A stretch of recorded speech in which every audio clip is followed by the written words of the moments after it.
କେଦାରନାଥରୁ ଆସିବା ପରେ ମୁଁ ମୋ ଲେଗ୍ ଟ୍ରେନ୍ ଜମା କରୁନଥିଲି। ମାସେ ହେଲା ଲେଗ୍ରେ ହାତ ମରାହେଇନି। ତ ଆଜି ମୁଁ କରିବି ମୋର ଲେଗ୍ ୱାର୍କଆଉଟ୍। ବେଶୀ ନାହିଁ, ଜମା 4ଟି ଏକ୍ସରସାଇଜ୍ କରିବି, ଯେଉଁଥିରେ 2ଟା କମ୍ପାଉଣ୍ଡ ମୁଭମେଣ୍ଟ, 2ଟା ଆଇସୋଲେସନ୍ ମୁଭମେଣ୍ଟ ରହିବ।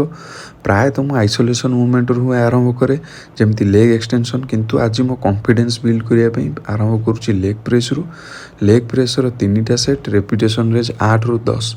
କମ୍ପ୍ଲିଟ୍ କଲା ପରେ ଜଣାପଡ଼ିଗଲା ଯେ ଲେଗ୍ ୱାର୍କଆଉଟ୍କୁ ଏତେ ଦିନ ଗ୍ୟାପ୍ ପରେ କଲେ ତା'ର ପରିଣାମଟା କ'ଣ ମିଳେ। ସେ ଯାହା ବି ହେଉ, ସେକେଣ୍ଡ ଏକ୍ସରସାଇଜ୍ ହେଉଛି ଲେଗ୍ ଏକ୍ସଟେନସନ୍। ଲେଗ୍ ଏକ୍ସଟେନସନ୍ର 3ଟା ସେଟ୍, ରେପିଟେସନ୍ ରେଞ୍ଜ 8ରୁ 10।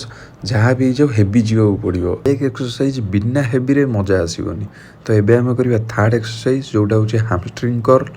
ଏହାର କରିବା ଆମେ 3ଟା ସେଟ୍, ରେପିଟେସନ୍ ରେଞ୍ଜ ରହିବ 8ରୁ 10। ଏବେ ଫୋର୍ଥ ଆଉ ଫିନିସିଂ ଏକ୍ସରସାଇଜ୍ କରିବା ଆମେ ବାରବେଲ୍ ସ୍କ୍ୱାଟ୍, ଯେଉଁଟା ମୁଁ ସ୍ମିଥ୍ ମେସିନ୍ରେ କରିବି।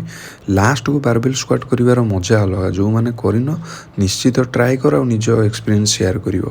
ବାରବେଲ୍ ସ୍କ୍ୱାଟ୍ ମାରିଲା ବେଳେ ସବୁବେଳେ ଡିପ୍ ସ୍କ୍ୱାଟ୍ ମାର, ଲୋଅର୍ ବ୍ୟାକ୍କୁ କମ୍ ଏନଗେଜ୍ ରଖ। ତ ଏହାର 3ଟା ସେଟ୍, ରେପିଟେସନ୍ରେ 6ରୁ 8 କମ୍ପ୍ଲିଟ୍ କଲା ପରେ ଏବେ ମୁଁ କରିଥିଲି ବାଇସେପ୍ ଏକ୍ସରସାଇଜ୍, ଯେଉଁଟାକି ନେକ୍ସଟ ପାର୍ଟରେ ଦେଖିବେ।